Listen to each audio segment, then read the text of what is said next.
guys! Today I'm going to go over a DIY coffee scrub that you can use for yourself or treat yourself or give away as gifts. It's really simple, so here we go.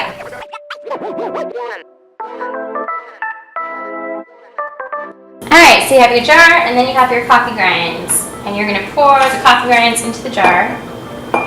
It'd be great if you have a funnel. I don't, so I'm slowly using a spoon to put it in.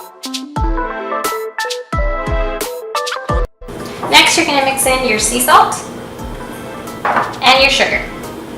Then you want to go in there and mix that all together.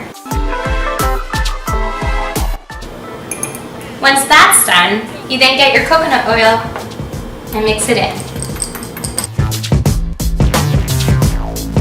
And you're going to mix to your desired texture. This is a great scrub to use in the shower. You're going to put it all over your legs and booty and midsection. And you only leave it on for a few minutes and then wash it off. It was recommended to have like a drain, like some kind of protection for your shower so you won't clog your shower.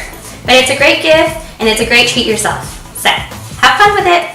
That's it. So it's a great scrub for yourself. It helps with exfoliating your skin, it helps with cellulite reduction, and it's a great gift for your girlfriends. So if you don't want to make it for your girlfriends, maybe make a party, invite them and make them all together. But it's fun, it's simple, it's quick, and something you can use in the shower. Thanks for watching and stay tuned for more videos. Bye!